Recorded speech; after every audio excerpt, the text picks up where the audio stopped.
प्रणाम हिंदुस्तान, आप देख रहे हैं इंडिया टाइम्स और हरियाणा टुडे। आज हम हैं फतेहाबाद में आज हम आपसे एक ऐसी युवा और एक ऐसी सामाजिक सोच रखने वाली युवा शख्सियत से आपकी मुलाकात करवाने जा रहे हैं, जिनका नाम है अनिल जानी। और समाज के लिए अनगिनत काम कर चुके हैं, समाज के लिए सोचते हैं, समाज के लिए जीते हैं। बहुत सारे नेता आपने देखे होंगे जो खाली नेता होते हैं, लेकिन जितना हम उनके बारे में जान पाए हैं कि वो फतेहाबाद के नेता नहीं हैं, वो फतेहाबाद के बेटे हैं, फतेहाबाद के भाई हैं। जानी साहब, स्वागत है। नमस्कार सर। तो जैसा कि मैंने आपके बारे में सुना, आज पहली बार ही मैं आपसे रूबरू हो रहा हूँ, हमारे दर्शक भी आपसे पहली बार रूबरू हो रहे हैं। तो क्या ऐसा कौन सी सोच आपको फतेहाबाद के अंदर काम करने के लिए, राजनीति में आने के लिए, जिस सोच ने आपको प्रेरित किया, कौन सी सोच? देखिए सर, मैं अभी अपना जो व्यापार कर रहा हूँ वो गुड़गांव में कर रहा हूँ। जी सर। आज अगर उस शहर में हम कहीं जाकर नाम लेते हैं कि आप कहाँ से हो, फतेहाबाद से, तो फतेहाबाद को कोई जानता ही नहीं है। जी जी। आज फतेहाबाद को ज़िला बने लगभग 30 साल होने को है। 1996 के आसपास बंसी चौधरी, स्वर्गीय बंसीलाल जी ने इसको ज़िला बनाया जी। पर ज़िला बनाने के बाद में एक जो ज़िले को मूलभूत सुविधा मिलनी चाहिए जी, वो आज तक नहीं मिल पाई।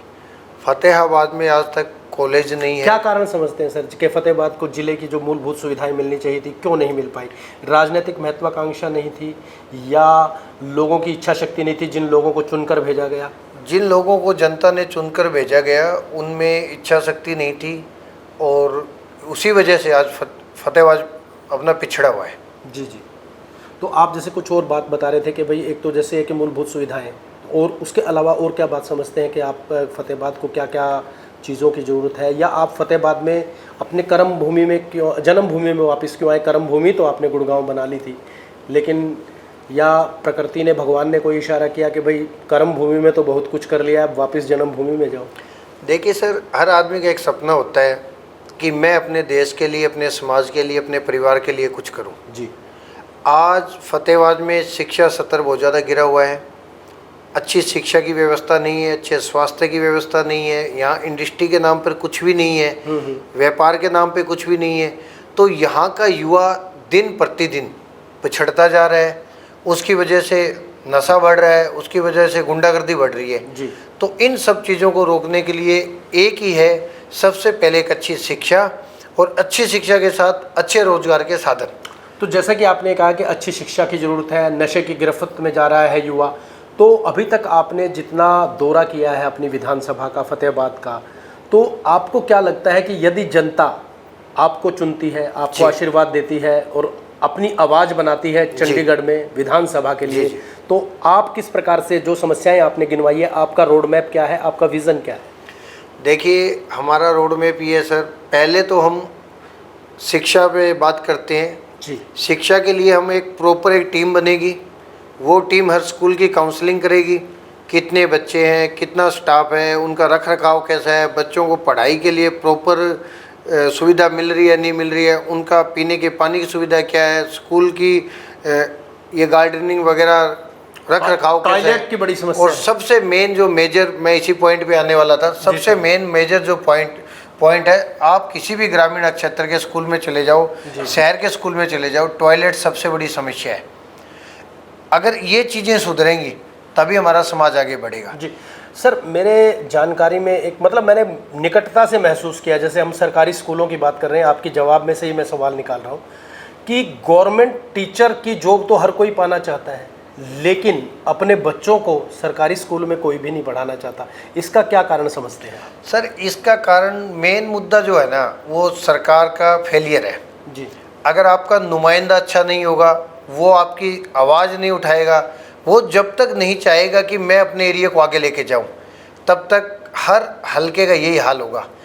आज स्वर्गीय चौधरी भजनलाल जी के माता जी के नाम पर एक स्कूल बना हुआ है मोहम्मदपुर रोई में। जी जी। आज आप जाकर देखोगे तो उस स्कूल की 4 दीवारी भी नहीं है। सरकारी स्कूल है, उसकी 4 दीवारी भी टूटी हुई है।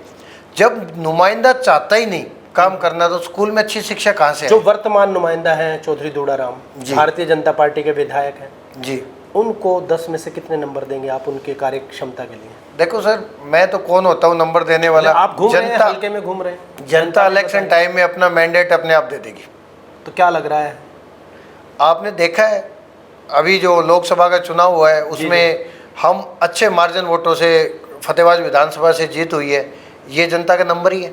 क्या लगता है अगर कांग्रेस, जैसा कि आप आश्वस्त हैं, विश्वसनीय भी हैं कि कांग्रेस आपको टिकट देगी, आपको नुमाइंदगी देगी, तो प्रतिद्वंदी कौन होगा आपका? कौन, किसको समझ रहे हैं आप मुख्य प्रतिद्वंदी? देखो, मैं किसी को प्रतिद्वंदी नहीं समझ रहा जी। और ना ही मैं किसी प्रतिद्वंदी के लिए चुनाव लड़ने आया हूँ। मैं जनता की सेवा करने के लिए आया हूँ। हम अपने मुद्दों में जनता की सेवा करेंगे, हम अपने मुद्दे लेके जनता के सामने जाएंगे। जैसा मैंने एक आपको शिक्षा का बताया जी, दूसरा स्वास्थ्य का है जी, आप किसी भी गांव में चले जाओ, वहाँ अच्छी डिस्पेंसरी नहीं है, वहाँ स्टाफ नहीं है, वहाँ सुविधा नहीं है। उसके बाद में आप किसी गांव में चले जाओ, वाटर समस्या सबसे बड़ी समस्या है, पेयजल समस्या। उसके बाद में उसका पेयजल का रख रखाव कैसा है, उसके बाद में वो प्रॉपर ट्रीटमेंट उसका हो रहा है कि नहीं हो रहा, प्रॉपर घर में सप्लाई आ रही है नहीं आ रही। आप गांव में जाके सर्वे कीजिए सर, आपको पता चलेगा। कोई गांव वाला कहता है कि हमारी टुंटी सुबह 4 बजे आती है, कोई कहता है रात को 12 बजे आती है, कोई कहता है रात को 11 बजे आती है, कोई कहता है दिन में 2 बजे आती है। तो ये प्रशासन का फेलियर ही है। शेड्यूल निर्धारित नहीं है। शेड्यूल निर्धारित नहीं। अब एक आदमी रात को 2 बजे कैसे पानी भरेगा? सर, जैसा कि आप अपना हल्के को 1 बार 2 बार 3 बार शायद आप भ्रमण कर चुके हैं, पूरा दौरा कर चुके हैं, ग्रामीणों से मिल चुके हैं, सिंचाई व्यवस्था का क्या हाल है आपके हल्के में? देखो, सिंचाई व्यवस्था के लिए प्रॉपर जो कनाल नहरें होनी चाहिए, उनका रख रखाव होना चाहिए, वो उनकी हालत काफ़ी खस्ता है। क्या अंतिम टेल तक पानी पहुंच रहा है हल्के में? बहुत कम पहुंच रहा है। बहुत कम पहुंच रहा है। किसानों को कीटनाशक, बीज, खाद, दवाइयाँ, मुआवजा क्या समय पर मिल रहा है?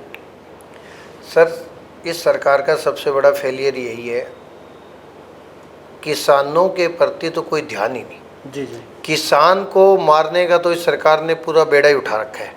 जैसा आपने देखा कि पहले काले कानून, फिर सरकार ने कहा कि हम इन पे फैसला लेंगे, वापस लेंगे, नहीं लिया, दोबारा आंदोलन हुआ, दोबारा इलेक्शन सर पे आ गया, तब कुछ बातें हुई, उस पर भी कोई अमल नहीं हुआ।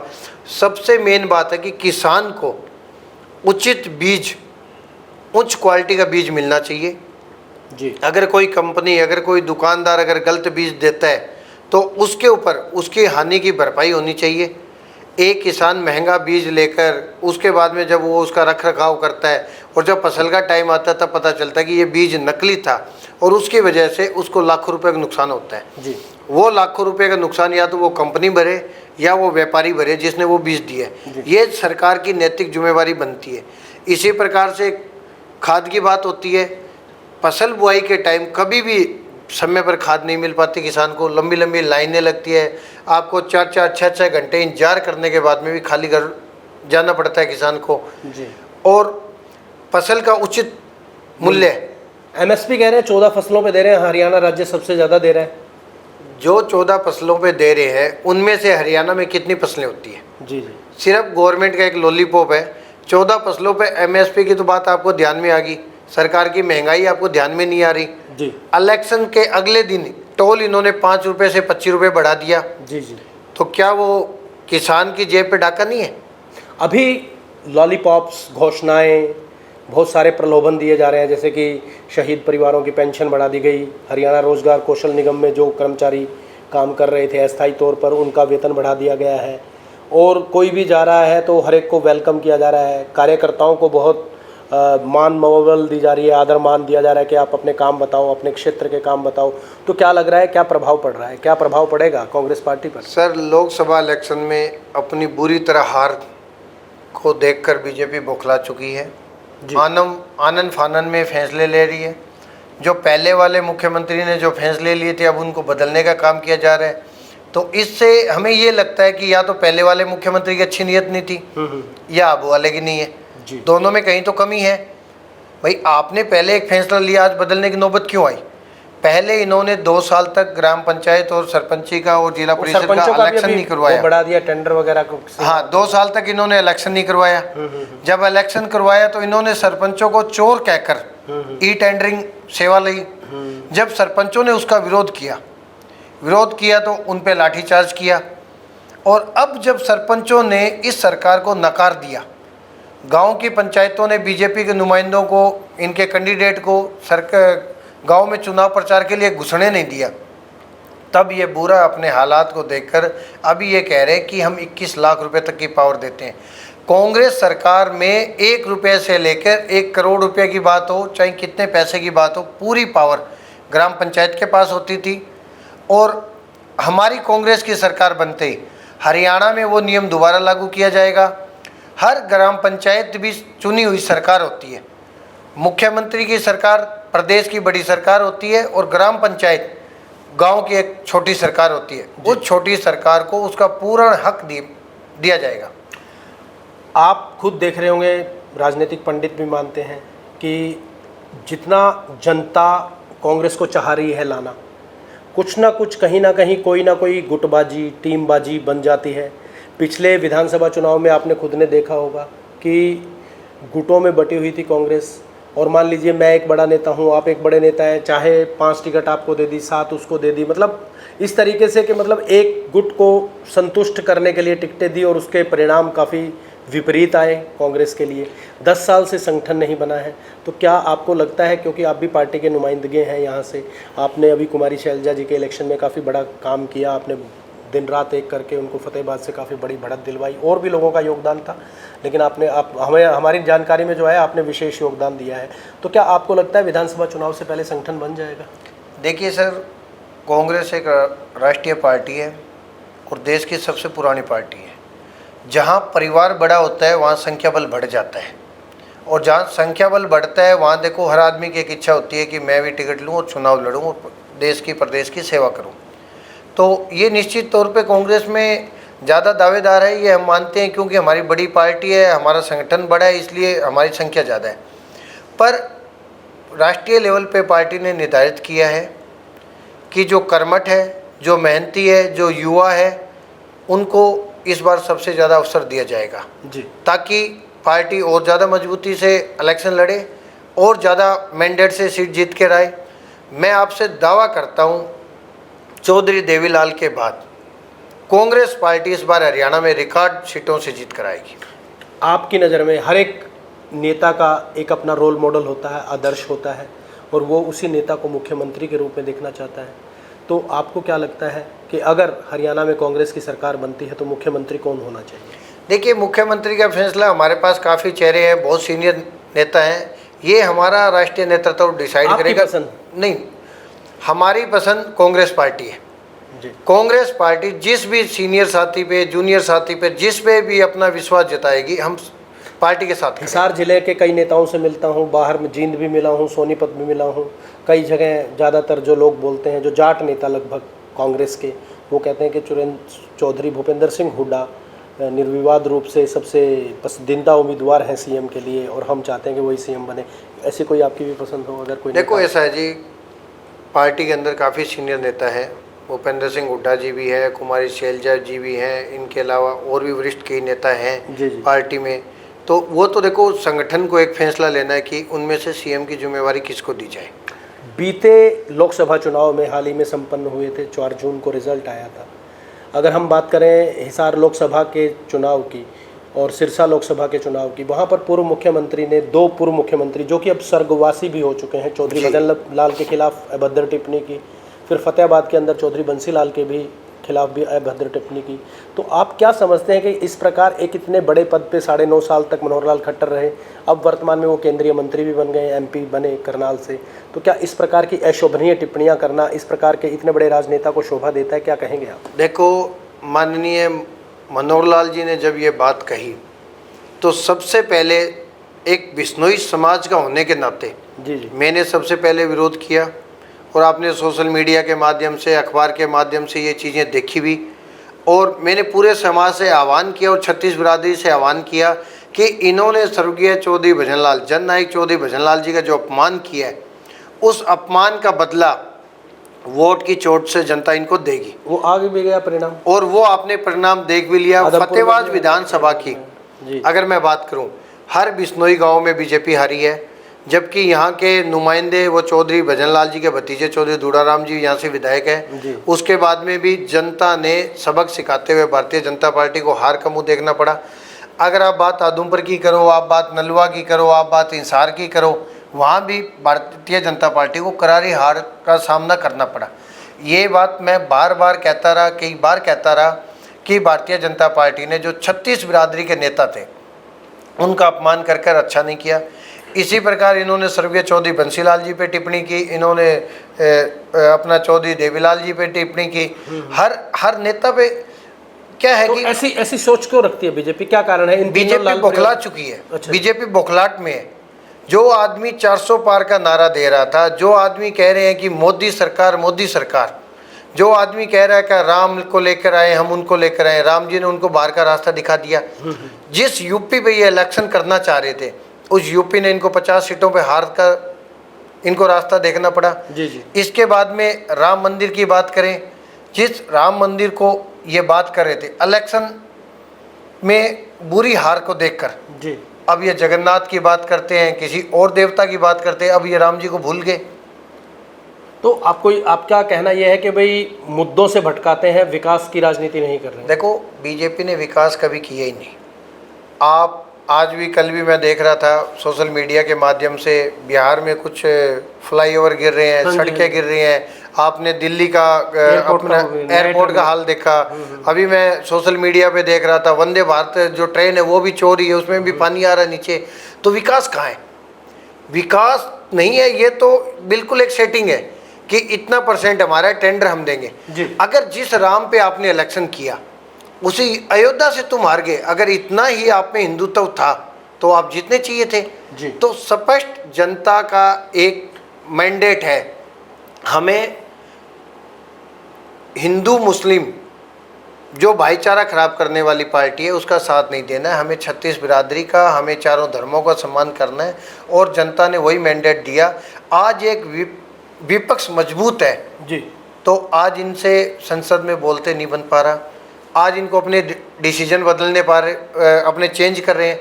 जहां अग्निवीर लेकर आए थे, अब ये कहते हैं हम उस पर भी क्या दोबारा चर्चा करेंगे। अब हम 4 साल से उसको 7 साल करेंगे। उसके हम क्या तनख्वाह बढ़ाएंगे, उसमें परमानेंट का हम क्या आंकड़ा बढ़ाएंगे। ये नौबत क्यों आई? मतलब इनकी योजनाएं ठीक नहीं थी। आप इनकी योजनाएं ठीक नहीं है। अब देश का भविष्य ठीक नहीं है। अभी आप इतने जो ऊपर के यूपीएससी लेवल के, नेट लेवल के पेपर लीक हो रहे हैं। बिल्कुल देखो कैसे कैसे किसी बड़ा राजनेता का बेटा, कोई फिल्म स्टार है, कुछ है, सुबह कहता है कि पापा मेरे को सीए बनना है, रात को सीए कह के सोता है, सुबह वो सीए बन जाता है। सुबह कहता है कि आईएएस बनना है, वो शाम को आईएएस बन जाता है। जी जी। तो सारे आम देश के युवा से खिलवाड़ हो रहा है। तो ये तो आपने बताया कि ये मुद्दे हैं। अगर हम फतेहाबाद की बात करें तो आपको क्या लगता है कि पार्टी आप पर विश्वास जताती है तो क्या मार्जिन रहेगा? थोड़ा आप घूम चुके हैं, या क्या लग रहा है कांग्रेस के पक्ष में कितना माहौल है और विपक्ष देखिए में सर, कितना माहौल है? कांग्रेस के पक्ष में पूरा माहौल है जी। 100% पार्टी हम पे विश्वास जताएगी, क्योंकि पार्टी भी ये देखती है कि किसकी युवा सोच है और कौन प्रदेश के लिए, देश के लिए, जिले के लिए, अपने विधानसभा के लिए काम करना चाहता है, किस में कितनी एनर्जी है। जी जी। 30 साल हो गए फतेहाबाद के अंदर कॉलेज नहीं बना, 30 साल हो गए फतेहाबाद के अंदर बड़ा हॉस्पिटल नहीं बना, 30 साल से एक मेडिकल कॉलेज यहाँ आया। यहाँ के नुमाइंदे की ना पैरवाई की वजह से वो क्या कि दूसरी विधानसभा में चला गया। कहाँ चला गया? कहाँ है दूसरी? वो टोहाना। अच्छा, टोहाना चला गया। मैं कहता हूँ कि टोहाना नहीं बनना चाहिए, मैं नहीं कह रहा। हाँ। टोहाना भी जरूरत है, वहाँ भी बनना चाहिए, रतिया भी बनना चाहिए, फतेहाबाद भी बनना चाहिए, पर डिस्ट्रिक्ट हेडक्वार्टर में होना बहुत ज़रूरी है। जी बिल्कुल। अगर टोहाना में वहाँ के विधायक नुमाइंदे बनवा रहे, अच्छी बात है, हमें उस पर आपत्ति नहीं है। पर हम विधायक चुनकर जब आएंगे, सबसे पहले फतेहाबाद शहर के अंदर स्पेशल मेडिकल कॉलेज होगा। फतेहाबाद शहर के अंदर अलग से एक सेक्टर होगा, इंडस्ट्री एरिया का सेक्टर होगा, जहाँ बड़े बड़े उद्योग लगेंगे, यहाँ के लोगों को रोज़गार मिलेगा, यहाँ कल कारखाने लगेंगे, ताकि यहाँ के युवाओं को रोज़गार के लिए बाहर ना जाना पड़े और वो मुख्य धारा में वापस लौट आए, नशे की तरफ गए हुए। जो नशे की तरफ गए हुए हैं, या आप देखोगे फतेहाबाद एरिया पंजाब बॉर्डर से लगता हुआ है, यहाँ हर घर से एक आदमी आपको सुनने को मिलेगा कि वो कनाडा गया, अमेरिका गया, ऑस्ट्रेलिया गया। क्यों? क्योंकि यहाँ काम नहीं है, यहाँ रोजगार नहीं है, यहाँ उनका भविष्य उनको सुरक्षित नहीं दिख रहा, इसलिए वो छोड़ के जा रहे हैं। हम वो सारी सुविधाएं उनको देंगे। मेरा मुख्य मुद्दा है, मेरा मुख्य दिल से इच्छा है, क्योंकि मैं कहता हूँ कि कोई आदमी कभी कहीं भ्रमण पे जाता है ना, वहाँ कुछ नया देख कर आता है, एक रॉयल मॉडल देख कर आता है कि मुझे ये अपने एरिया के लिए करना है। मैं चंडीगढ़ हज़ारों बार गया हूँ। मैं फतेहाबाद को चंडीगढ़ जैसा एक सुंदर शहर बनाना चाहता हूँ। मैं आपको कहता हूँ आप फतेहाबाद का भ्रमण कीजिए, फतेहाबाद का हुड्डा सेक्टर का पार्क देखिए, हरा भरा बिल्कुल नहीं है, पेड़ पौधे सूखे हुए, पूरा पार्क टूटा हुआ है, कोई मेंटेन नहीं है। यहाँ का पपैया पार्क देखिए, यहाँ हुड्डा सेक्टर का पार्क देखिए, आप जहाँ भी पार्क के नाम पर जगह है कोई मेंटेन नहीं है। आप मेन रोड देखेंगे, बीच में डिवाइडर टूटे हुए हैं, सरिये टूटे हुए हैं, आपके क्या है कि जो स्ट्रीट लाइट के खंभे हैं वो टूटे हुए हैं। हो सकता है एक्सीडेंट हुआ, टूट गया, ठीक होना चाहिए। उसको हटाया क्यों नहीं गया?